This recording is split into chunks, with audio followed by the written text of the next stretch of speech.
اندر اللہ تعالیٰ ارشاد فرماتے ہیں کہ اللہ اور اللہ کے فرشتے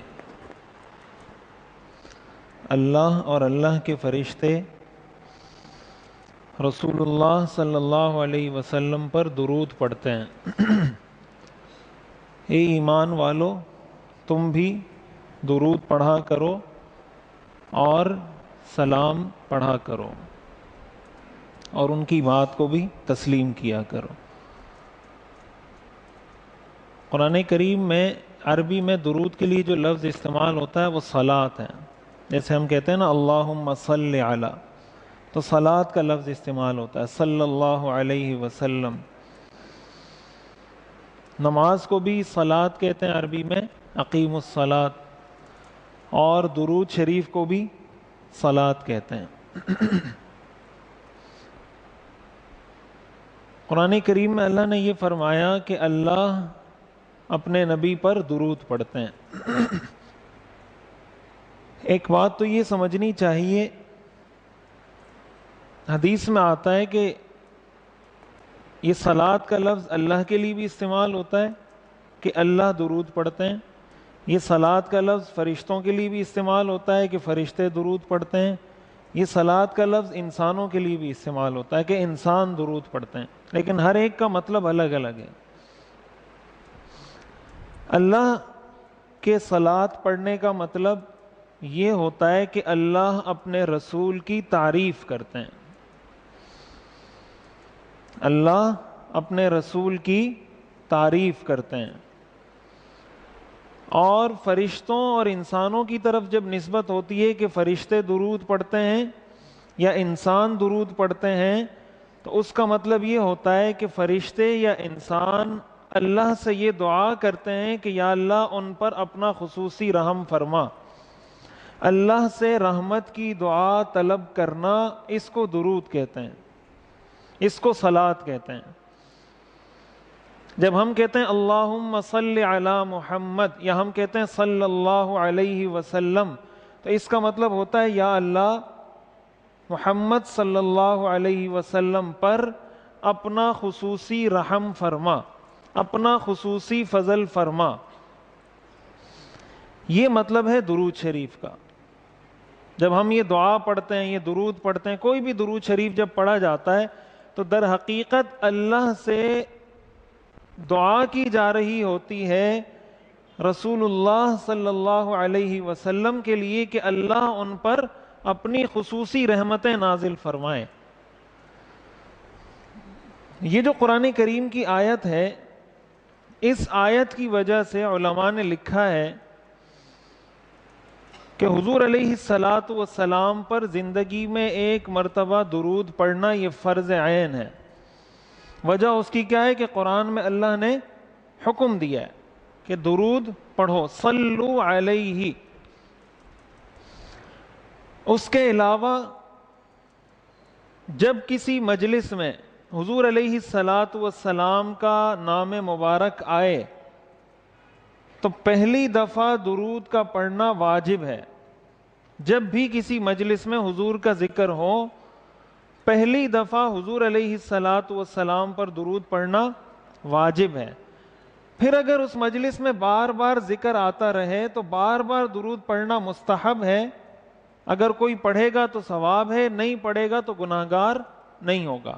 لیکن اگر پوری مجلس میں ایک دفعہ بھی حضور کا نام آنے کے بعد بھی وہ نہیں پڑھتا تو گناہگار ہوگا۔ ایک تو یہ شرعی مسئلہ ہے، فقہی مسئلہ ہے کہ درود شریف کی شرعی حیثیت کیا ہے۔ اس کے بعد قرآن کریم میں یا احادیث میں ہمیں جو حکم دیا گیا ہے، اس کی اہمیت کیا ہے، ایک مسلمان کی زندگی میں اس کی اہمیت کیا ہے اور اس کے اسباب کیا ہیں، ہمیں کیوں حکم دیا گیا ہے کہ ہم اللہ کے رسول پہ درود پڑھیں، اس کی حکمت کیا تھی، وجہ کیا تھی۔ علماء کرام نے احادیث کی روشنی میں مختلف وجوہات ذکر کی ہیں جو ہم سب کو سمجھنی چاہیے، اس کا ہماری پریکٹیکل لائف سے تعلق ہے۔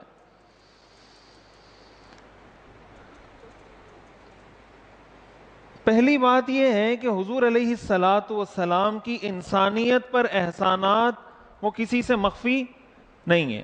انسان کو انسان بنانے والی ہستی وہ حضور علیہ الصلاۃ والسلام کی ہستی ہے. انسان کو انسانیت کا سلیقہ، جینے کا سلیقہ، زندگی گزارنے کا ڈھنگ حضور علیہ الصلاۃ والسلام نے سکھایا ہے. پھر جو آدمی مسلمان ہو اس پر حضور کے احسانات اور زیادہ ہیں، اور یہ احسانات ایسے نہیں ہیں کہ 1 2 3 4 کر کے گنوا دیے جائیں کہ یہ 4 احسان ہیں، یہ 5 احسان ہیں.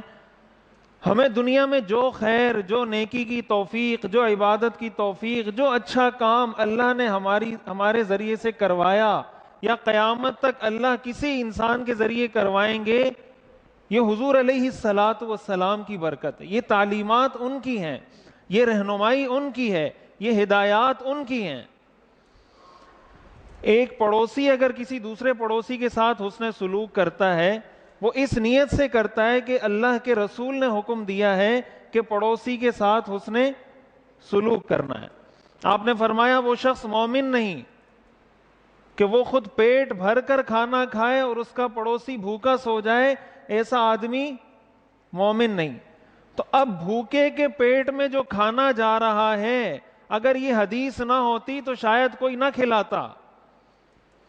اگر حضور علیہ الصلاۃ والسلام کی یہ تعلیمات نہ ہوتی کہ پڑوسی کا کیا حق ہے، تو شاید کوئی پڑوسی کا خیال نہ کرتا. حدیث میں آتا ہے حضور علیہ الصلاۃ والسلام نے فرمایا، حضرت جبریل مجھے پڑوسی کے بارے میں اتنی تاکید کرتے رہے کہ مجھے یہ گمان ہونے لگا شاید میراث میں بھی پڑوسی کا حصہ ہوگا. جس طرح اولاد کا حصہ ہوتا ہے میراث میں، پڑوسی کا بھی شاید حصہ ہوگا کہ پڑوسی کو میراث میں اتنا حصہ دینا ہے. یہ ایک ایگزامپل آپ کو دے رہا ہوں. والدین کا حق ہے، والدین کی رسپیکٹ کرنی ہے، والد کا احترام، والدہ کا احترام. اب اگر ایک والد کا احترام مسلم معاشرے میں کیا جا رہا ہے، ایک والد جب اپنی سن رسیدگی کی عمر کو پہنچتا ہے، بزرگی کی عمر کو پہنچتا ہے، تو جہاں یورپ کے کلچر میں ان کو اولڈ ہومز کے اندر بھیج دیا جاتا ہے، وہاں ایک مسلمان اپنے اس والد کو اپنے لیے جنت کا دروازہ سمجھتا ہے، اپنی اس والدہ کے قدموں میں اپنے لیے جنت سمجھتا ہے. یہ جو والدہ کو رسپیکٹ، یہ احترام، یہ مقام، یہ مرتبہ ملا ہے، یہ حضور کی برکت سے ملا ہے. یہ حضور نے بتایا کہ تمہارا والد جنت کا درمیانی دروازہ ہے. یہ حضور نے بتایا کہ تمہاری ماں کے قدموں کے نیچے تمہاری جنت ہے. نہ حضور یہ ہدایت، یہ رہنمائی دیتے، نہ والد اور والدہ کو یہ احترام اور یہ رسپیکٹ ملتا. ایک بہن کا کیا حق ہے، ایک بھائی کا کیا حق ہے، بیوی کا کیا حق ہے، شوہر کا کیا حق ہے، ملازم کا کیا حق ہے، بڑے کا کیا حق ہے، چھوٹے کا کیا حق ہے. ہر انسان کو دنیا میں ایک مسلمان اگر صحیح طریقے سے زندگی گزارے اور ہر شخص کو اس کا حق دے، تو جو دنیا میں جہاں جہاں جس کو حق مل رہا ہے، یہ حضور علیہ الصلاۃ والسلام کی برکت سے مل رہا ہے، آپ کی تعلیمات کی برکت سے مل رہا ہے. آپ نے فرمایا ناپ تول میں کمی مت کرو، ملاوٹ مت کرو، دھوکہ مت دو. من غشنا فلیس منا، جس نے دھوکہ دیا، جس نے ملاوٹ کی، وہ ہم میں سے نہیں. اگر کوئی معاشرہ ملاوٹ شدہ چیزوں سے محفوظ ہو سکتا ہے، دھوکہ دہی سے محفوظ ہو سکتا ہے، حضور کی تعلیمات کی برکت سے محفوظ ہوگا. یہ چند مثالیں ہیں. آپ زندگی کے کسی بھی شعبے میں اس کو اپلائی کریں تو آپ کو پتا چلے گا کہ حضور کے احسانات گنے نہیں جا سکتے کہ ہم پہ کیا احسان ہے حضور کا. اور یہ تو دنیا میں احسان. پھر قیامت کے دن حضور علیہ الصلاۃ والسلام کے جو احسانات ہیں، سب سے بڑا احسان حضور علیہ الصلاۃ والسلام کی اپنی امت کے لیے شفاعت، کہ حضور قیامت کے دن اپنی امت کے لیے شفاعت کریں گے. اس وقت جب انبیاء بھی نفسی نفسی کا ورد کریں گے، جب انبیاء بھی یہ کہیں گے کہ یا اللہ میری حفاظت کر، مجھے بچا لے، مجھے بچا لے. نفسی نفسی کا مطلب ہے یا اللہ میری جان بخشی کر دے، میری جان خلاصی کر دے، میری جان چھڑوا دے. یہ نفسی نفسی کا مطلب ہے. اس وقت حضور علیہ الصلوۃ والسلام امتی امتی کی صدا لگائیں گے کہ یا اللہ میری امت کو بخش.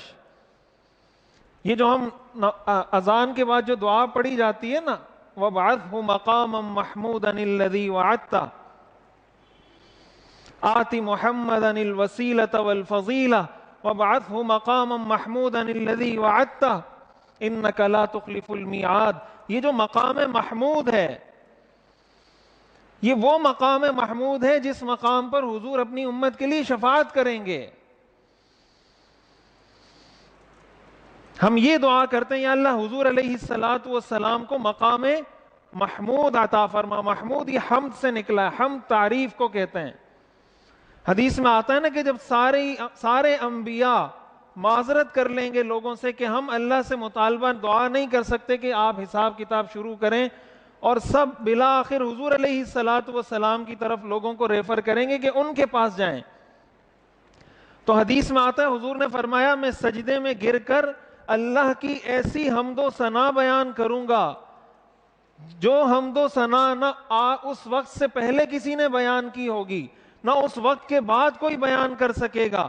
میں ایسے الفاظ میں اللہ کی تعریف سجدے میں گر کے کروں گا تو اللہ تعالیٰ مجھے کہیں گے ارفع رأسک یا محمد سل تعطى اشفع تشفع. اے محمد اپنا سر اٹھائیے، آپ سوال کیجئے آپ کو عطا کیا جائے گا، آپ شفاعت کیجئے آپ کی شفاعت کو قبول کیا جائے گا. یہ حضور علیہ الصلوۃ والسلام کا مقام محمود ہے، یہ وہ مقام الحمد ہے. آپ نے فرمایا بیدی لواء الحمد، قیامت کے دن میرے ہاتھ میں حمد و ثنا کا جھنڈا ہوگا. جب ہم درود شریف پڑھتے ہیں ہم حضور علیہ الصلوۃ والسلام کے احسانات کا در حقیقت اعتراف کر رہے ہوتے ہیں کہ ہم احسان کا بدلہ تو ادا نہیں کر سکتے. ہم کون ہوتے ہیں احسان کا بدلہ ادا کرنے والے؟ ہماری کیا اوقات؟ لیکن ایک احساس انسان کے دل میں بیدار ہوتا ہے کہ میں کیوں درود پڑھ رہا ہوں. اور دوسری اہم بات، یہ بات بھی اچھی طرح سمجھنی چاہیے کہ حضور علیہ الصلوۃ والسلام کو ہمارے درود کی کوئی ضرورت نہیں ہے. حضور کو اللہ کی رحمت کی ضرورت تو ہے لیکن ہمارے درود کی ضرورت نہیں ہے، اس لیے کہ اللہ کے رسول پر اللہ کی رحمت آلریڈی ہوتی ہے. جب اللہ نے رسول بنا دیا تو رحمت کر دی. یہ جو ہم دعا پڑھتے ہیں وَابْعَثْهُ مَقَامًا مَحْمُودًا الَّذِي وَعَدتَّ، اگر ہم یہ دعا نہ پڑھیں اللہ نے یہ مقام محمود پھر بھی عطا کرنا ہے حضور کو. حضرت تھانوی رحمۃ اللہ علیہ نے لکھا ہے، اس کی مثال بالکل ایسے ہے جیسے ایک بادشاہ ہو اور بادشاہ کا بیٹا ہے شہزادہ کوئی. اب ہر والد اپنے بیٹے کو نوازتا ہے، ہر والد چاہتا ہے میں اپنے بیٹے کو پیسے دوں، اس کو گاڑی خرید کے دوں، اس پہ احسانات کروں، اس کی تربیت کروں، اس کو تعلیم دلواؤں. اب بادشاہ کے ملازمین میں سے کوئی ملازم اٹھ کے بادشاہ کو کہے کہ آپ اپنے بیٹے کو یہ والی گاڑی دلوا دیجئے، بادشاہ ویسے ہی دلوانا چاہتا ہے. لیکن ملازمین میں سے کوئی اٹھ کے بادشاہ کو سفارش کر دے کہ آپ شہزادے کو یہ والی گاڑی دلوا دیجئے تو بادشاہ خوش ہو جائے گا. وہ کہے گا یہ گاڑی تو اس کو میں ویسے ہی دلوا رہا تھا، تم نے سفارش کی، یہ انعام تم لے لو. کچھ انعام اس ملازم کو دے دے گا جو اس شہزادے کی سفارش کر رہا ہوگا کہ تم میرے بیٹے کی سفارش کر رہے ہو تو میں تو اس کو ویسے ہی پیسے دوں گا، میں تو ویسے ہی گاڑی خرید کے دوں گا، میں تو ویسے ہی اس پہ احسان کروں گا، تم نے سفارش کی تو یہ اتنے پیسے میری طرف سے تمہیں انعام. اللہ کے رسول پر اللہ کی رحمت طے شدہ ہے. جب ہم اللہ سے سوال کرتے ہیں یا اللہ اپنے رسول پر رحمت فرما، گویا ہم اللہ کو کہتے ہیں یا اللہ مجھ پہ بھی کچھ رحم فرما دے. یہی وجہ ہے کہ آپ اگر کسی آدمی کو اس کے دشمن کے لیے کہیں گے، ایک آدمی ہے جس کو وہ قتل کرنا چاہتا ہے، جس کے وہ جان کا دشمن ہے، آپ اس کو کہیں کہ آپ اس کو گاڑی دلوا دیجئے تو وہ کہے گا میں اس کو بعد میں قتل کروں گا، پہلے تمہیں قتل کروں گا. قرآن کریم میں آتا ہے اسی وجہ سے کسی مشرک کے لیے مغفرت کی دعا کرنا جائز نہیں ہے۔ کوئی آدمی اگر شرک کی حالت میں دنیا سے گیا، اس کے لیے آپ یہ دعا نہیں کر سکتے یا اللہ اس کی مغفرت فرما۔ اللہ فرماتے ہیں ان اللہ لا یغفر ان یشرک بہ، اللہ شرک کو کبھی معاف نہیں کرتا۔ اور قرآن کریم میں اللہ تعالیٰ نے حضرت نوح علیہ السلام کو منع کیا۔ جب حضرت نوح علیہ السلام نے اپنے بیٹے کے لیے دعا کی، یا اللہ یہ میرا بیٹا ہے، اللہ نے فرمایا لیس من اہلک، یہ تیرا بیٹا نہیں ہے، تیرے اہل میں سے نہیں ہے یہ۔ وجہ کیا ہے کہ جب انسان کسی مشرک کے لیے دعا کرتا ہے، وہ دعا تو قبول نہیں ہوگی، اس دعا کرنے کی وجہ سے وہ خود اللہ کی نظر میں مبغوض بن جائے گا۔ تو اللہ کے دوست کے لیے دعا کریں گے تو اللہ کی رحمت آپ پر بھی ہو جائے گی۔ اور مشرک جو اللہ کا دشمن ہوتا ہے، اس کے مرنے کے بعد، ایک تو ہے کوئی زندہ آپ اس کے لیے ہدایت کی دعا کریں تو کرنی چاہیے، ایک ہے اس کے مرنے کے بعد جب آپ کو یقینی طور پہ پتہ ہے کہ وہ شرک کی حالت میں مرا ہے، اس کے لیے مغفرت کی دعا نہیں کی جا سکتی۔ یہ درود شریف کے اندر دوسری حکمت ہے کہ انسان جب درود پڑھتا ہے اللہ اس کے مسائل کو حل کر دیتا ہے۔ حدیث میں آتا ہے، حضرت ابی ابن کعب رضی اللہ تعالیٰ عنہ نے حضور علیہ السلام سے عرض کی، یا رسول اللہ میں آپ پر درود پڑھتا ہوں، میں دعا کرتا ہوں تو دعا میں آپ پر کتنا درود پڑھا کروں؟ آپ نے فرمایا ما شئت، جتنا چاہو۔ انہوں نے فرمایا کیا میں اپنی دعا کا 1/4 حصہ درود شریف کے لیے خاص کر دوں؟ آپ نے فرمایا ما شئت، تمہاری مرضی، لیکن اگر زیادہ کرو تو اور اچھا ہے۔ انہوں نے کہا نصف دعا درود شریف پر مشتمل ہو، یہ کافی ہے؟ آپ نے فرمایا جو تمہاری مرضی، اگر اور بڑھا دو تو اور اچھا ہے۔ انہوں نے کہا یا رسول اللہ اجعل لک صلاتی کلہ، میں اپنی ساری دعا میں آپ پر درود پڑھوں گا۔ آپ نے فرمایا اگر تم یہ کام کر لو گے اذن تکفی ہمک ویغفر لک ذنبک، اللہ تمہاری ساری پریشانیوں کو دور کر دے گا، تمہارے سارے گناہوں کو معاف کر دے گا۔ یہ ترمذی کی روایت ہے کہ درود شریف پڑھنے کی برکت سے اللہ آپ کی دنیا کے مسائل پریشانیوں کو حل کر دے گا۔ اسی لیے اس حدیث کی روشنی میں علماء نے لکھا ہے کہ اگر کوئی آدمی پریشان ہے، کوئی پریشانی آ گئی ہے اولاد کی، بچوں کی، مالی اعتبار سے، کاروباری اعتبار سے، وہ درود شریف کی کثرت کرے، اس کی برکت سے اللہ پریشانیوں کو ختم فرما دیتے ہیں۔ حضور علیہ السلام نے فرمایا البخیل من اذا ذکرت عنده فلم يصلی علی، وہ شخص بخیل وہ شخص ہے جس کے سامنے میرا ذکر کیا جائے اور وہ مجھ پہ درود نہ پڑے۔ علماء نے لکھا ہے کہ درود شریف پڑھنے کی برکت سے اللہ تعالیٰ انسان کے اندر سے بخل کی بیماری نکال دیتے ہیں۔ جب انسان درود شریف پڑھتا ہے اللہ اس کے اندر سے کنجوسی اور بخل کی بیماری نکال دیتے ہیں۔ اگر کوئی آدمی یہ سمجھتا ہے کہ میں کنجوس ہوں، میں بخیل ہوں، وہ اللہ کے رسول پر درود پڑھے، اس کی برکت سے اللہ اس کے دل سے یہ بیماری ختم فرما دیں گے۔ اور ایک اہم بات درود شریف کی اہمیت کے حوالے سے جو علماء نے لکھا ہے کہ درود شریف پڑھنے سے عقیدہ توحید مضبوط ہوتا ہے۔ درود شریف پڑھنے سے عقیدہ توحید مضبوط ہوتا ہے۔ درود شریف پڑھنے کا مطلب ہے ہم اللہ سے دعا کر رہے ہیں یا اللہ اپنے رسول پر خصوصی رحمت فرما، اس کا مطلب اللہ کے رسول بھی اللہ کے محتاج ہیں، اللہ کے رسول بھی اللہ کے محتاج ہیں۔ درود شریف میں رسول سے دعا نہیں مانگی جاتی، رسول کے لیے دعا مانگی جاتی ہے۔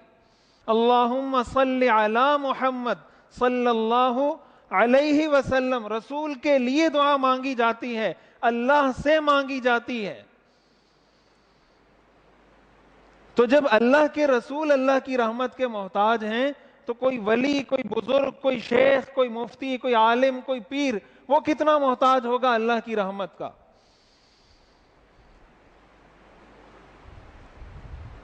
تو جس طرح اللہ کے رسول کے لیے اللہ سے دعا مانگی جاتی ہے، اللہ کے رسول سے مانگنا جائز نہیں ہے، اسی طرح اللہ کے نیک بندوں کے لیے بھی اللہ سے مانگی جائے گی، اولیاء اللہ یا نیک بندوں سے دعا نہیں مانگی جائے گی۔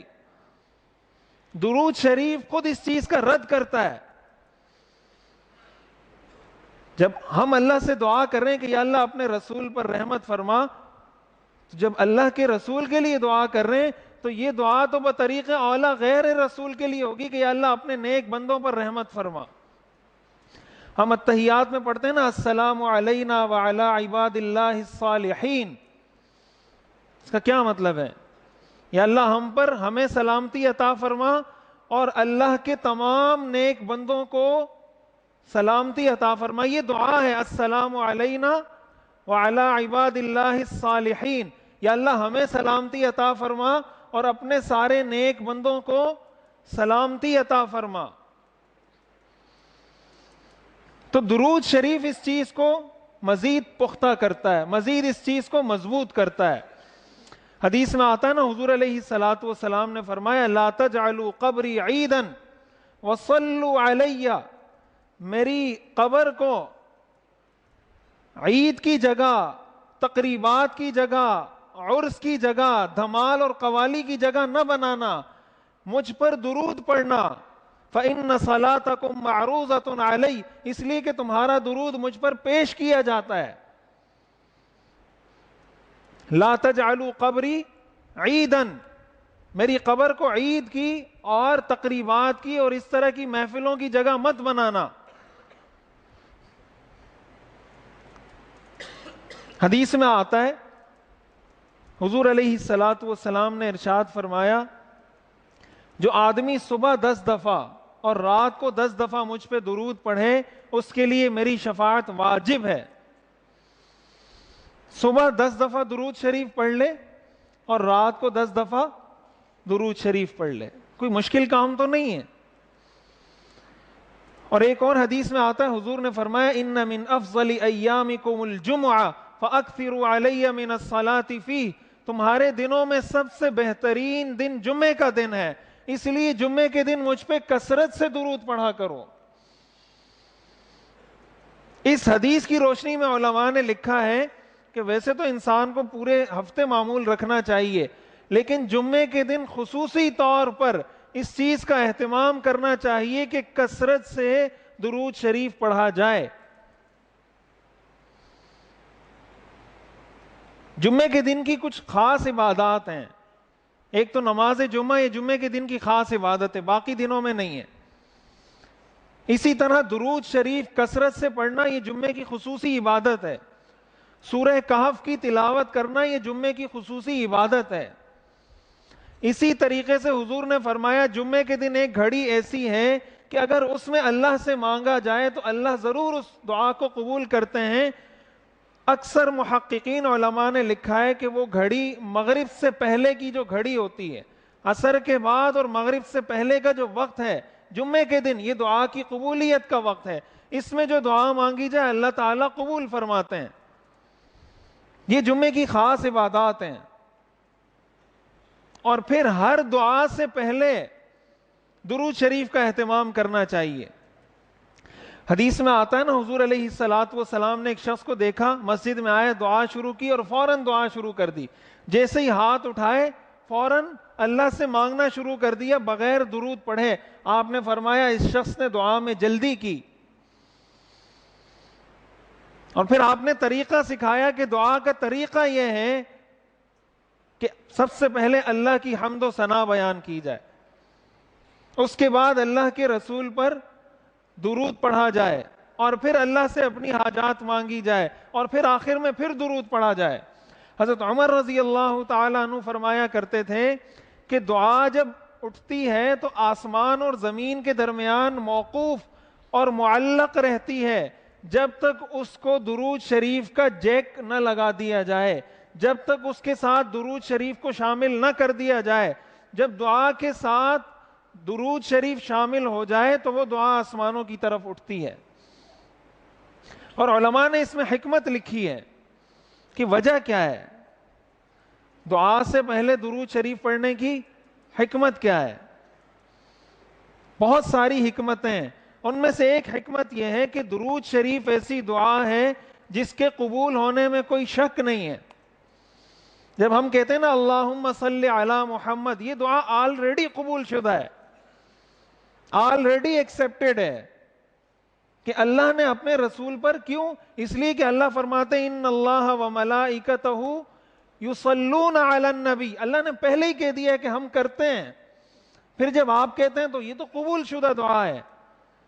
تو جب آپ درود شریف پڑھتے ہیں اس کا مطلب آپ اللہ سے ایک ایسی دعا کر رہے ہیں جس کے قبول ہونے میں کوئی شک نہیں ہے۔ جب اس کے بعد آپ کوئی دعا کریں گے تو اللہ کی رحمت سے یہ بات بعید ہے کہ ایک دعا کو قبول کر دیں اور ایک کو رد کر دیں۔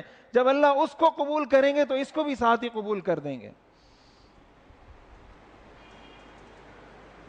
اسی لیے حضرت ڈاکٹر عبدالحی عارفی صاحب رحمۃ اللہ علیہ نے لکھا ہے کہ جب اذان کے بعد، حدیث میں آتا ہے نا کہ اذان کے بعد جو دعا پڑھی جاتی ہے یہ مسنون ہے، اللہم رب ہذہ الدعوۃ التامہ، یہ پوری جو دعا ہے، اور اس کے بعد درود شریف پڑھنا بھی مسنون ہے۔ حضور علیہ الصلوۃ والسلام نے فرمایا کہ جب تم مؤذن کو سنو تو وہی کہو جو مؤذن کہتا ہے، اور حی علی الصلاۃ کے جواب میں لا حول ولا قوت الا باللہ، اور حی علی الفلاح کے جواب میں لا حول ولا قوت الا باللہ، اور اذان ختم ہونے کے بعد دعا پڑھی جائے۔ دعا پڑھنے کے بعد آپ نے فرمایا آپ اگر درود پڑھیں گے قیامت کے دن میری شفاعت تمہیں حاصل ہو جائے گی۔ حضرت ڈاکٹر عبدالحی عارفی صاحب رحمۃ اللہ علیہ نے لکھا ہے کہ اذان کی دعا پڑھنے کے بعد اور درود شریف پڑھنے کے بعد انسان کو اپنے لیے بھی کوئی دعا کرنی چاہیے، یہ قبولیت کا وقت ہے، اور اس کی وجہ یہ ہے کہ اذان کے بعد جو دعا مانگی جاتی ہے یہ بھی مقبول ہے، قبول شدہ ہے، درود شریف پڑھا جاتا ہے یہ بھی قبول شدہ ہے، اگر آپ اس کے بعد کوئی دعا کریں گے اللہ اپنی رحمت سے اس کو بھی قبول کر دیں گے۔ اور دوسری وجہ حدیث میں آتا ہے نا، حضور علیہ الصلوۃ والسلام نے فرمایا ان صلاتکم تبلغنی حیث کنتم، تم جہاں سے بھی مجھ پہ درود پڑھو اللہ کے فرشتے وہ درود مجھ تک پہنچا دیتے ہیں۔ اور جب اللہ کے رسول پر درود پیش کیا جاتا ہے کہ آپ کے فلاں امتی نے آپ پر درود پڑھا ہے تو حضور علیہ الصلوۃ والسلام اس کا جواب دیتے ہیں۔ تو حضور علیہ الصلوۃ والسلام جواب میں کیا فرماتے ہیں؟ حضور جواب میں دعا دیتے ہیں۔ حضور کا جواب کیا ہے؟ حضور جواب میں اپنے اس امتی کے لیے دعا کرتے ہیں۔ تو جس وقت آپ نے درود پڑھا اس وقت آپ کو حضور نے دعا دی، جب حضور نے آپ کو دعا دی اور آپ نے اللہ سے دعا کی آپ کی دعا قبول ہو جائے گی۔ یہ ہے درود شریف کی برکت اگر آپ اس کو دعا کے اندر شامل کریں۔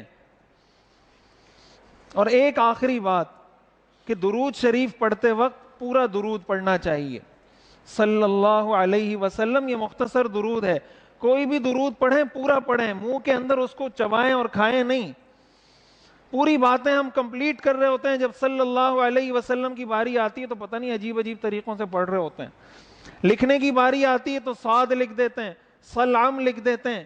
کبھی آپ نے دیکھا ہے کہ کسی نے والد محترم کی جگہ واو لکھ دیا ہو، والدہ محترمہ کی جگہ واو لکھ دیا ہو، کہ جہاں پر بھی واو آئے گا اس کا مطلب والد محترم ہوگا؟ دنیا میں کہیں کسی نام کے ساتھ ایسا نہیں ہوتا۔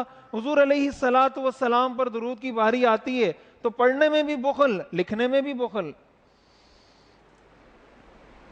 اس کا اہتمام کرنا چاہیے۔ ایک عادت یہ بنانی چاہیے کم از کم صبح 10 دفعہ اور مغرب کے بعد 10 دفعہ، اور اگر 100 دفعہ پڑھیں تو بہت اچھا ہے۔ اور جمعے کے دن خصوصیت کے ساتھ، جب آپ کو پتہ چلے جمعے کا دن آئے تو آپ کے لاشعور میں، آپ کے ذہن میں یہ میسج آئے کہ آج میں نے درود شریف کثرت سے پڑھنا ہے، اور آپ اپنے گھر میں ایسا ماحول بنائیں کہ آپ کے بچے، آپ کے گھر والے اس کا اہتمام کریں۔ حضور نے فرمایا اذن تکفی ہمک ویغفر لک ذنبک، کہ آپ اگر یہ کرتے ہیں تو آپ کے سارے غم ختم ہو جائیں گے، گھر سے پریشانیاں ختم ہو جائیں گی۔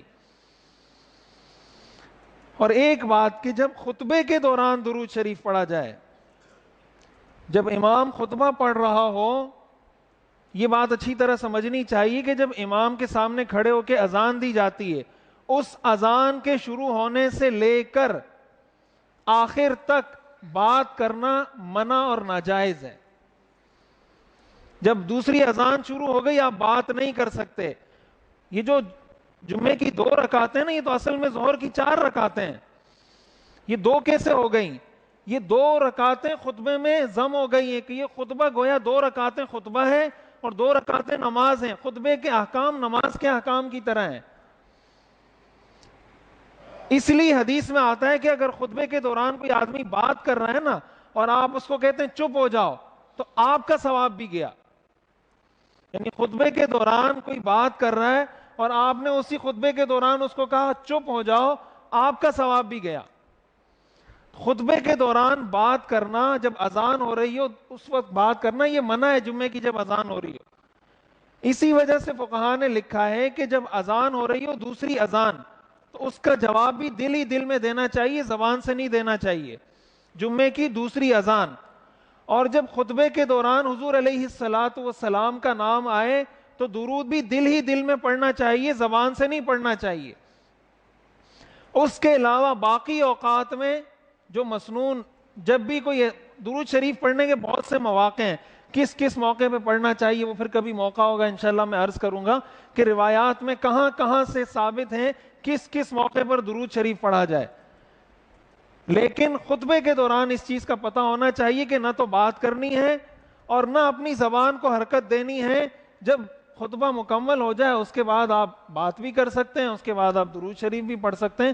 خطبے کے دوران اس چیز کا پتہ ہونا چاہیے۔ اللہ تعالی ہمیں سمجھنے اور عمل کرنے کی توفیق عطا فرمائے۔ وآخر دعوانا ان الحمدللہ رب العالمین۔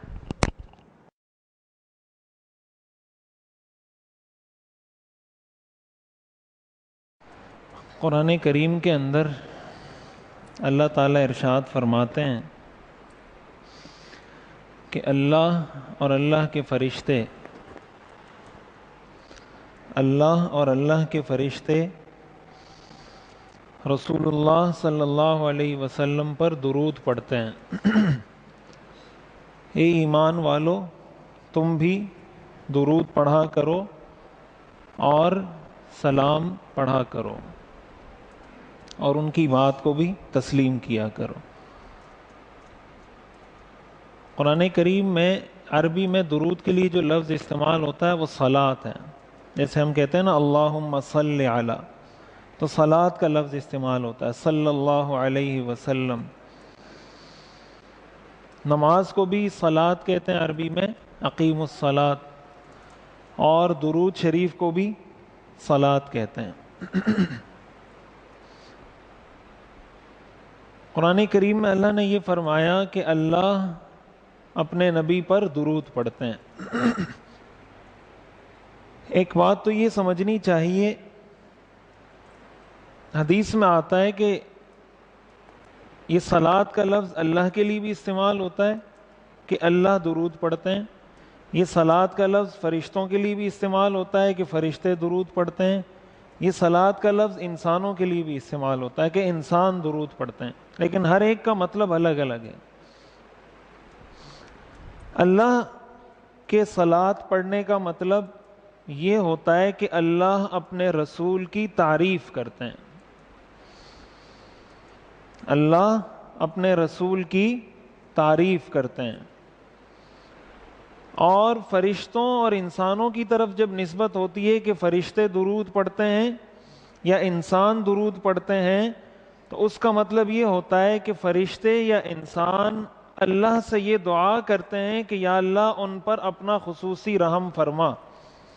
اللہ سے رحمت کی دعا طلب کرنا، اس کو درود کہتے ہیں، اس کو صلاۃ کہتے ہیں۔ جب ہم کہتے ہیں اللہم صلی علی محمد یا ہم کہتے ہیں صلی اللہ علیہ وسلم، تو اس کا مطلب ہوتا ہے یا اللہ محمد صلی اللہ علیہ وسلم پر اپنا خصوصی رحم فرما، اپنا خصوصی فضل فرما۔ قرآن کریم کے اندر اللہ تعالیٰ ارشاد فرماتے ہیں کہ اللہ نے سکھایا ہے۔ پھر جو آدمی مسلمان ہو اس پر حضور کے احسانات اور زیادہ ہیں، اور یہ احسانات ایسے نہیں ہیں کہ 1 2 3 4 کر کے گنوا دیے جائیں کہ یہ 4 احسان ہیں، یہ 5 احسان ہیں۔ ہمیں دنیا میں جو خیر، جو نیکی کی توفیق، جو عبادت کی توفیق، جو اچھا کام اللہ نے ہمارے ذریعے سے کروایا یا قیامت تک اللہ کسی انسان کے ذریعے کروائیں گے، یہ حضور علیہ الصلاۃ والسلام کی برکت ہے۔ یہ تعلیمات ان کی ہیں، یہ رہنمائی ان کی ہے، یہ ہدایات ان کی ہیں۔ ایک پڑوسی اگر کسی دوسرے پڑوسی کے ساتھ حسن سلوک کرتا ہے، وہ اس نیت سے کرتا ہے کہ اللہ کے رسول نے حکم دیا ہے کہ پڑوسی کے ساتھ حسن سلوک کرنا ہے۔ آپ نے فرمایا وہ شخص مومن نہیں کہ وہ خود پیٹ بھر کر کھانا کھائے اور اس کا پڑوسی بھوکا سو جائے، ایسا آدمی مومن نہیں۔ تو اب بھوکے کے پیٹ میں جو کھانا جا رہا ہے، اگر یہ حدیث نہ ہوتی تو شاید کوئی نہ کھلاتا۔ اگر حضور علیہ الصلاۃ والسلام کی یہ تعلیمات نہ ہوتی کہ پڑوسی کا کیا حق ہے، تو شاید کوئی پڑوسی کا خیال نہ کرتا۔ حدیث میں آتا ہے حضور علیہ الصلاۃ والسلام نے فرمایا، حضرت جبریل مجھے پڑوسی کے بارے میں اتنی تاکید کرتے رہے کہ مجھے یہ گمان ہونے لگا شاید میراث میں بھی پڑوسی کا حصہ ہوگا۔ جس طرح اولاد کا حصہ ہوتا ہے میراث میں، پڑوسی کا بھی شاید حصہ ہوگا کہ پڑوسی کو میراث میں اتنا حصہ دینا ہے۔ یہ ایک ایگزامپل آپ کو دے رہا ہوں۔ والدین کا حق ہے، والدین کی رسپیکٹ کرنی ہے، والد کا احترام، والدہ کا احترام۔ اب اگر ایک والد کا احترام مسلم معاشرے میں کیا جا رہا ہے، ایک والد جب اپنی سن رسیدگی کی عمر کو پہنچتا ہے، بزرگی کی عمر کو پہنچتا ہے، تو جہاں یورپ کے کلچر میں ان کو اولڈ ہومز کے اندر بھیج دیا جاتا ہے، وہاں ایک مسلمان اپنے اس والد کو اپنے لیے جنت کا دروازہ سمجھتا ہے، اپنی اس والدہ کے قدموں میں اپنے لیے جنت سمجھتا ہے۔ یہ جو والدہ کو رسپیکٹ، یہ احترام، یہ مقام، یہ مرتبہ ملا ہے، یہ حضور کی برکت سے ملا ہے۔ یہ حضور نے بتایا کہ تمہارا والد جنت کا درمیانی دروازہ ہے۔ یہ حضور نے بتایا کہ تمہاری ماں کے قدموں کے نیچے تمہاری جنت ہے۔ نہ حضور یہ ہدایت، یہ رہنمائی دیتے، نہ والد اور والدہ کو یہ احترام اور یہ رسپیکٹ ملتا۔ ایک بہن کا کیا حق ہے، ایک بھائی کا کیا حق ہے، بیوی کا کیا حق ہے، شوہر کا کیا حق ہے، ملازم کا کیا حق ہے، بڑے کا کیا حق ہے، چھوٹے کا کیا حق ہے۔ ہر انسان کو دنیا میں ایک مسلمان اگر صحیح طریقے سے زندگی گزارے اور ہر شخص کو اس کا حق دے، تو جو دنیا میں جہاں جہاں جس کو حق مل رہا ہے، یہ حضور علیہ الصلاۃ والسلام کی برکت سے مل رہا ہے، آپ کی تعلیمات کی برکت سے مل رہا ہے۔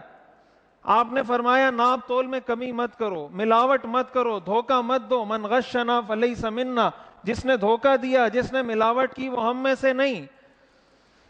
اگر کوئی معاشرہ ملاوٹ شدہ چیزوں سے محفوظ ہو سکتا ہے، دھوکہ دہی سے محفوظ ہو سکتا ہے، حضور کی تعلیمات کی برکت سے محفوظ ہوگا۔ یہ چند مثالیں ہیں، آپ زندگی کے کسی بھی شعبے میں اس کو اپلائی کریں تو آپ کو پتہ چلے گا کہ حضور کے احسانات گنے نہیں جا سکتے، کہ ہم پہ کیا احسان ہے حضور کا۔ اور یہ تو دنیا میں احسان، پھر قیامت کے دن حضور علیہ الصلاۃ والسلام کے جو احسانات ہیں، سب سے بڑا احسان حضور علیہ الصلاۃ والسلام کی اپنی امت کے لیے شفاعت،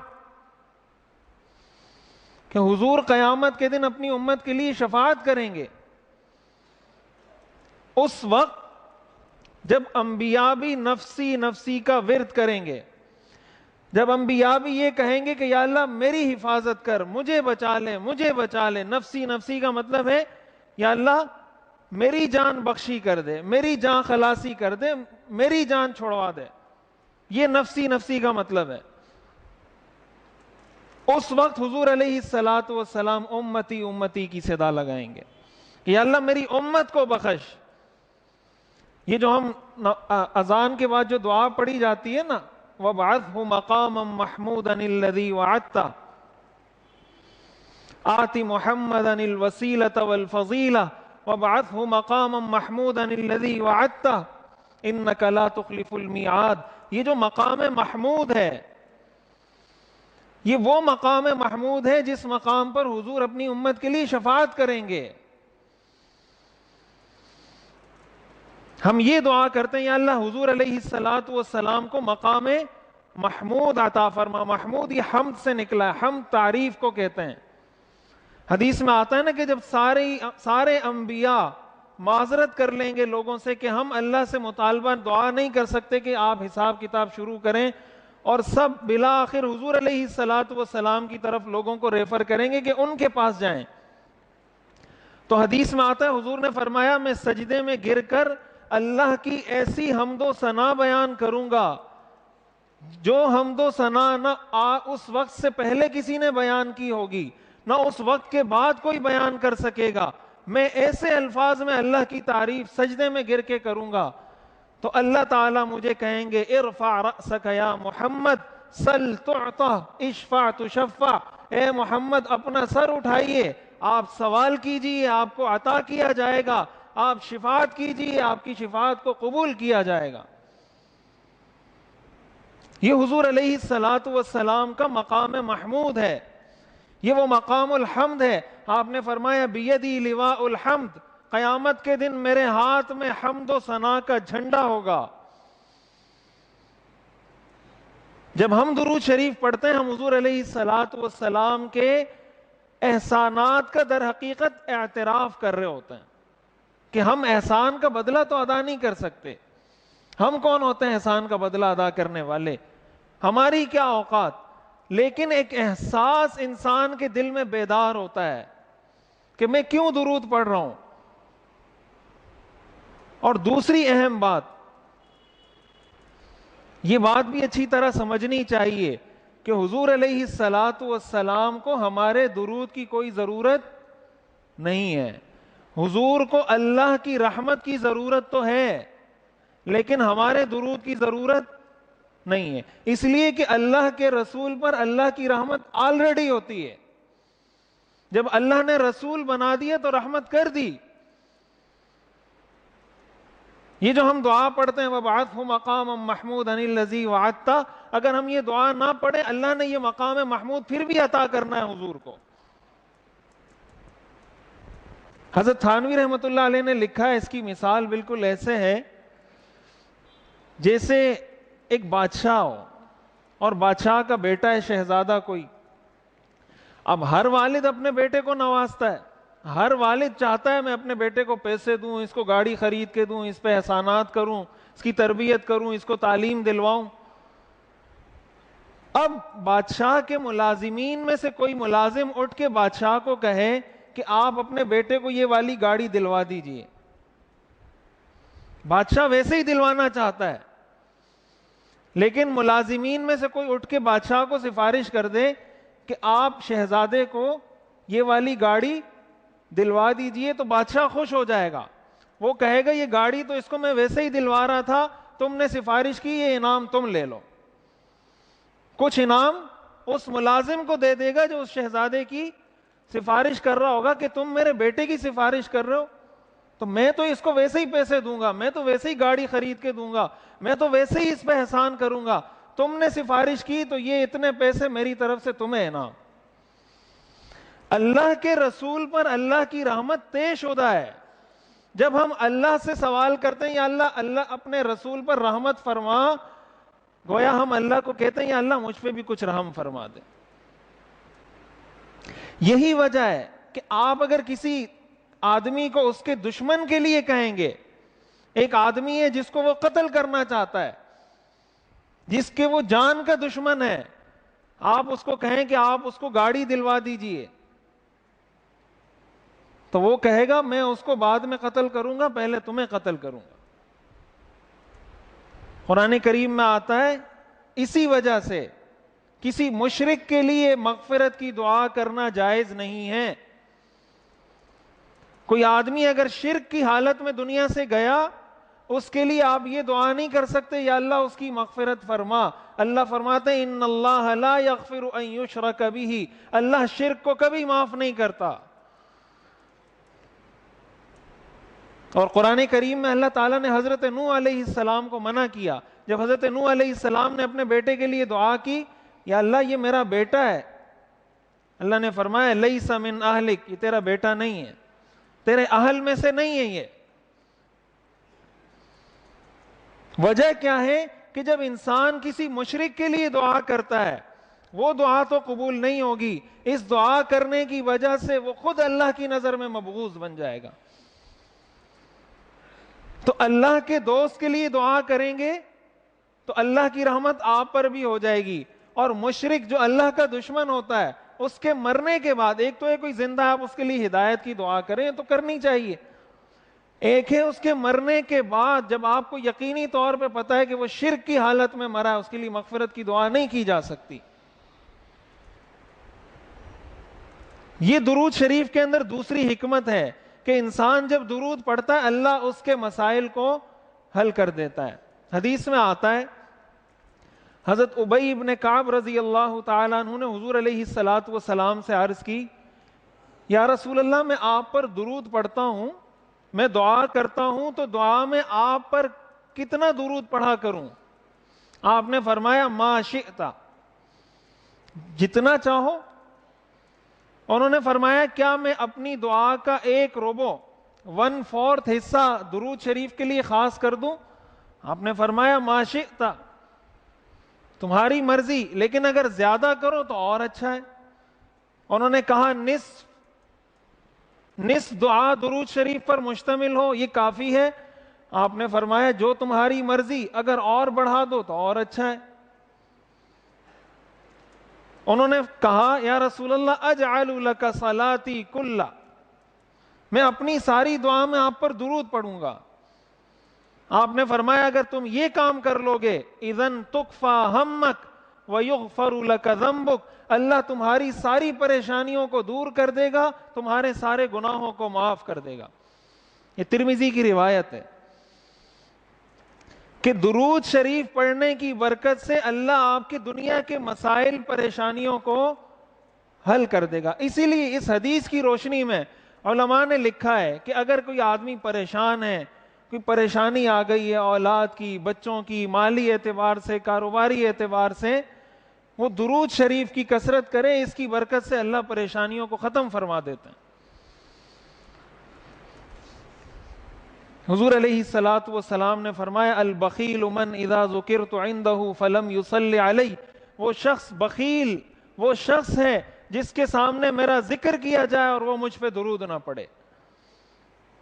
علماء نے لکھا ہے کہ درود شریف پڑھنے کی برکت سے اللہ تعالی انسان کے اندر سے بخل کی بیماری نکال دیتے ہیں.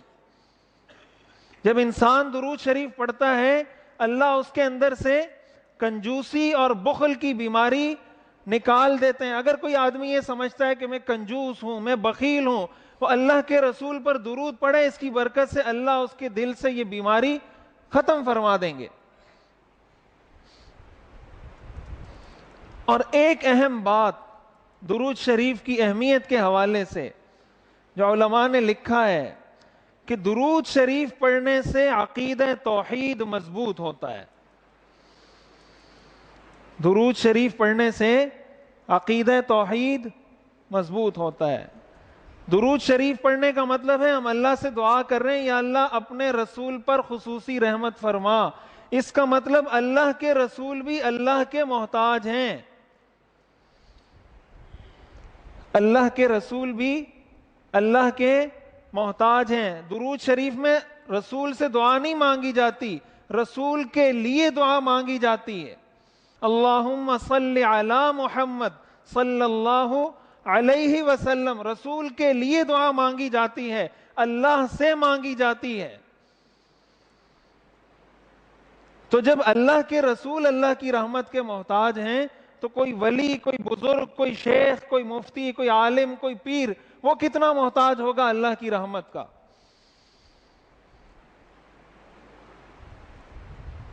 تو جس طرح اللہ کے رسول کے لیے اللہ سے دعا مانگی جاتی ہے, اللہ کے رسول سے مانگنا جائز نہیں ہے, اسی طرح اللہ کے نیک بندوں کے لیے بھی اللہ سے مانگی جائے گی. اولیاء اللہ یا نیک بندوں سے دعا نہیں مانگی جائے گی. درود شریف خود اس چیز کا رد کرتا ہے. جب ہم اللہ سے دعا کر رہے ہیں کہ یا اللہ اپنے رسول پر رحمت فرما، تو جب اللہ کے رسول کے لیے دعا کر رہے ہیں تو یہ دعا تو بطریق اولا غیر رسول کے لیے ہوگی کہ یا اللہ اپنے نیک بندوں پر رحمت فرما. ہم التحیات میں پڑھتے ہیں نا السلام علینا وعلی عباد اللہ الصالحین. اس کا کیا مطلب ہے؟ یا اللہ ہم پر ہمیں سلامتی عطا فرما اور اللہ کے تمام نیک بندوں کو سلامتی عطا فرما. یہ دعا ہے السلام علینا وعلی عباد اللہ الصالحین. یا اللہ ہمیں سلامتی عطا فرما اور اپنے سارے نیک بندوں کو سلامتی عطا فرما. تو درود شریف اس چیز کو مزید پختہ کرتا ہے، مزید اس چیز کو مضبوط کرتا ہے. حدیث میں آتا ہے نا، حضور علیہ الصلوۃ والسلام نے فرمایا لا تجعلوا قبری عیدا وصلوا علی، میری قبر کو عید کی جگہ، تقریبات کی جگہ، عرس کی جگہ، دھمال اور قوالی کی جگہ نہ بنانا، مجھ پر درود پڑھنا. فإن صلاتکم معروضۃ علی، اس لیے کہ تمہارا درود مجھ پر پیش کیا جاتا ہے. لا تجعلوا قبری عیدا، میری قبر کو عید کی اور تقریبات کی اور اس طرح کی محفلوں کی جگہ مت بنانا. حدیث میں آتا ہے حضور علیہ الصلوۃ والسلام نے ارشاد فرمایا جو آدمی صبح 10 دفعہ اور رات کو 10 دفعہ مجھ پہ درود پڑھے اس کے لیے میری شفاعت واجب ہے. صبح 10 دفعہ درود شریف پڑھ لے اور رات کو 10 دفعہ درود شریف پڑھ لے، کوئی مشکل کام تو نہیں ہے. اور ایک اور حدیث میں آتا ہے حضور نے فرمایا ان من افضل ایامکم الجمعہ فاکثروا علی من الصلاۃ فیہ، تمہارے دنوں میں سب سے بہترین دن جمعے کا دن ہے، اس لیے جمعے کے دن مجھ پہ کثرت سے درود پڑھا کرو. اس حدیث کی روشنی میں علماء نے لکھا ہے کہ ویسے تو انسان کو پورے ہفتے معمول رکھنا چاہیے، لیکن جمعے کے دن خصوصی طور پر اس چیز کا اہتمام کرنا چاہیے کہ کثرت سے درود شریف پڑھا جائے. جمعے کے دن کی کچھ خاص عبادات ہیں. ایک تو نماز جمعہ، یہ جمعے کے دن کی خاص عبادت ہے، باقی دنوں میں نہیں ہے. اسی طرح درود شریف کثرت سے پڑھنا یہ جمعے کی خصوصی عبادت ہے. سورہ کہف کی تلاوت کرنا یہ جمعے کی خصوصی عبادت ہے. اسی طریقے سے حضور نے فرمایا جمعے کے دن ایک گھڑی ایسی ہے کہ اگر اس میں اللہ سے مانگا جائے تو اللہ ضرور اس دعا کو قبول کرتے ہیں. اکثر محققین علماء نے لکھا ہے کہ وہ گھڑی مغرب سے پہلے کی جو گھڑی ہوتی ہے، عصر کے بعد اور مغرب سے پہلے کا جو وقت ہے جمعے کے دن، یہ دعا کی قبولیت کا وقت ہے. اس میں جو دعا مانگی جائے اللہ تعالیٰ قبول فرماتے ہیں. یہ جمعے کی خاص عبادات ہیں. اور پھر ہر دعا سے پہلے درود شریف کا اہتمام کرنا چاہیے. حدیث میں آتا ہے نا حضور علیہ الصلوۃ والسلام نے ایک شخص کو دیکھا مسجد میں آئے، دعا شروع کی اور فوراً دعا شروع کر دی. جیسے ہی ہاتھ اٹھائے فوراً اللہ سے مانگنا شروع کر دیا بغیر درود پڑھے. آپ نے فرمایا اس شخص نے دعا میں جلدی کی. اور پھر آپ نے طریقہ سکھایا کہ دعا کا طریقہ یہ ہے کہ سب سے پہلے اللہ کی حمد و ثنا بیان کی جائے، اس کے بعد اللہ کے رسول پر درود پڑھا جائے اور پھر اللہ سے اپنی حاجات مانگی جائے اور پھر آخر میں پھر درود پڑھا جائے. حضرت عمر رضی اللہ تعالیٰ عنہ فرمایا کرتے تھے کہ دعا جب اٹھتی ہے تو آسمان اور زمین کے درمیان موقوف اور معلق رہتی ہے جب تک اس کو درود شریف کا جیک نہ لگا دیا جائے، جب تک اس کے ساتھ درود شریف کو شامل نہ کر دیا جائے. جب دعا کے ساتھ درود شریف شامل ہو جائے تو وہ دعا آسمانوں کی طرف اٹھتی ہے. اور علماء نے اس میں حکمت لکھی ہے کہ وجہ کیا ہے، دعا سے پہلے درود شریف پڑھنے کی حکمت کیا ہے. بہت ساری حکمتیں ہیں، ان میں سے ایک حکمت یہ ہے کہ درود شریف ایسی دعا ہے جس کے قبول ہونے میں کوئی شک نہیں ہے. جب ہم کہتے ہیں نا اللہم صلی علی محمد، یہ دعا آلریڈی قبول شدہ ہے، آلریڈی ایکسپٹیڈ ہے کہ اللہ نے اپنے رسول پر، کیوں؟ اس لیے کہ اللہ فرماتے ہیں ان اللہ و ملائکتہ یصلون علی النبی، اللہ نے پہلے ہی کہہ دیا ہے کہ ہم کرتے ہیں، پھر جب آپ کہتے ہیں تو یہ تو قبول شدہ دعا ہے۔ تو جب آپ درود شریف پڑھتے ہیں، اس کا مطلب آپ اللہ سے ایک ایسی دعا کر رہے ہیں جس کے قبول ہونے میں کوئی شک نہیں ہے۔ جب اس کے بعد آپ کوئی دعا کریں گے تو اللہ کی رحمت سے یہ بات بعید ہے کہ ایک دعا کو قبول کر دیں اور ایک کو رد کر دیں۔ جب اللہ اس کو قبول کریں گے تو اس کو بھی ساتھ ہی قبول کر دیں گے۔ اسی لیے حضرت ڈاکٹر عبدالحی عارفی صاحب رحمۃ اللہ علیہ نے لکھا ہے کہ جب اذان کے بعد، حدیث میں آتا ہے نا کہ اذان کے بعد جو دعا پڑھی جاتی ہے یہ مسنون ہے، اللہم رب ھذہ الدعوۃ التامہ، یہ پوری جو دعا ہے، اور اس کے بعد درود شریف پڑھنا بھی مسنون ہے۔ حضور علیہ الصلوۃ والسلام نے فرمایا کہ جب تم مؤذن کو سنو تو وہی کہو جو مؤذن کہتا ہے، اور حی علی الصلاۃ کے جواب میں لا حول ولا قوۃ الا باللہ، اور حی علی الفلاح کے جواب میں لا حول ولا قوۃ الا باللہ، اور اذان ختم ہونے کے بعد دعا پڑھی جائے۔ دعا پڑھنے کے بعد آپ نے فرمایا آپ اگر درود پڑھیں گے قیامت کے دن میری شفاعت تمہیں حاصل ہو جائے گی۔ حضرت ڈاکٹر عبدالحی عارفی صاحب رحمۃ اللہ علیہ نے لکھا ہے کہ اذان کی دعا پڑھنے کے بعد اور درود شریف پڑھنے کے بعد انسان کو اپنے لیے بھی کوئی دعا کرنی چاہیے، یہ قبولیت کا وقت ہے، اور اس کی وجہ یہ ہے کہ اذان کے بعد جو دعا مانگی جاتی ہے یہ بھی مقبول ہے، قبول شدہ ہے، درود شریف پڑھا جاتا ہے یہ بھی قبول شدہ ہے، اگر آپ اس کے بعد کوئی دعا کریں گے اللہ اپنی رحمت سے اس کو بھی قبول کر دیں گے۔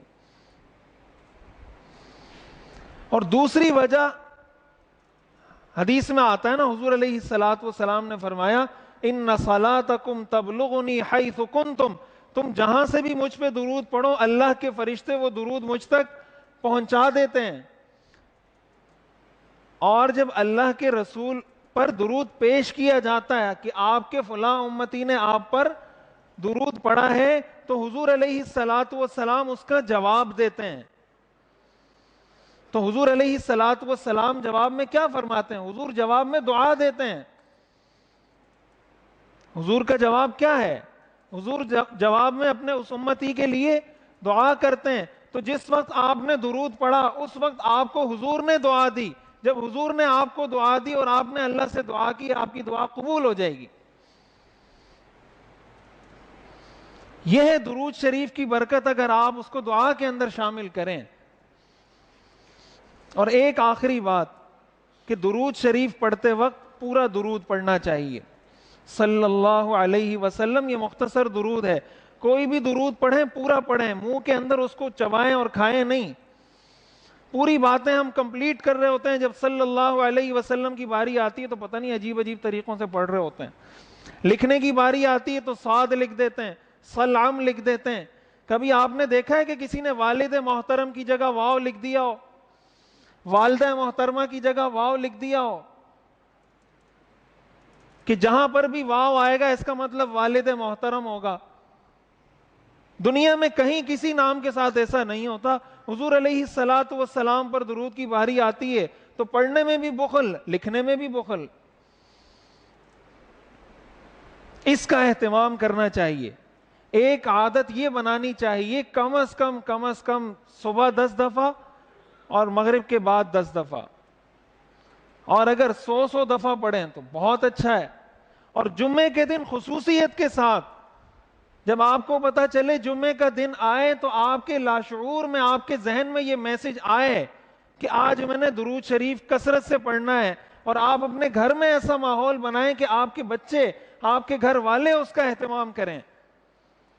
حضور نے فرمایا اذن تکفی ہمک ویغفر لک ذنبک، کہ آپ اگر یہ کرتے ہیں تو آپ کے سارے غم ختم ہو جائیں گے، گھر سے پریشانیاں ختم ہو جائیں گی۔ اور ایک بات کہ جب خطبے کے دوران درود شریف پڑھا جائے، جب امام خطبہ پڑھ رہا ہو، یہ بات اچھی طرح سمجھنی چاہیے کہ جب امام کے سامنے کھڑے ہو کے اذان دی جاتی ہے، اس اذان کے شروع ہونے سے لے کر آخر تک بات کرنا منع اور ناجائز ہے۔ جب دوسری اذان شروع ہو گئی آپ بات نہیں کر سکتے. یہ جو جمعے کی 2 رکعتیں ہیں نا، یہ تو اصل میں ظہر کی 4 رکعتیں ہیں. یہ 2 کیسے ہو گئیں؟ یہ 2 رکعتیں خطبے میں ضم ہو گئی ہیں کہ یہ خطبہ گویا 2 رکعتیں خطبہ ہے اور 2 رکعتیں نماز ہیں. خطبے کے احکام نماز کے احکام کی طرح ہیں. اس لیے حدیث میں آتا ہے کہ اگر خطبے کے دوران کوئی آدمی بات کر رہا ہے نا اور آپ اس کو کہتے ہیں چپ ہو جاؤ، تو آپ کا ثواب بھی گیا.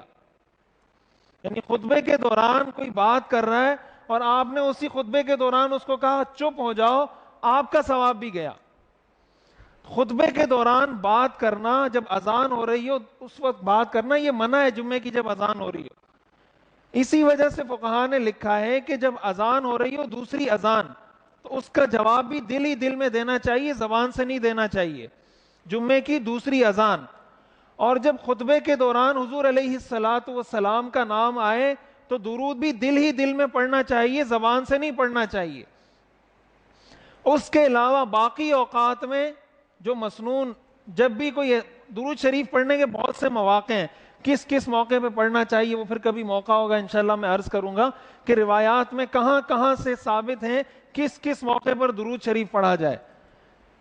لیکن خطبے کے دوران اس چیز کا پتہ ہونا چاہیے کہ نہ تو بات کرنی ہے اور نہ اپنی زبان کو حرکت دینی ہے. جب خطبہ مکمل ہو جائے اس کے بعد آپ بات بھی کر سکتے ہیں، اس کے بعد آپ درود شریف بھی پڑھ سکتے ہیں. خطبے کے دوران اس چیز کا پتہ ہونا چاہیے. اللہ تعالی ہمیں سمجھنے اور عمل کرنے کی توفیق عطا فرمائے. وآخر دعوانا الحمدللہ رب العالمین.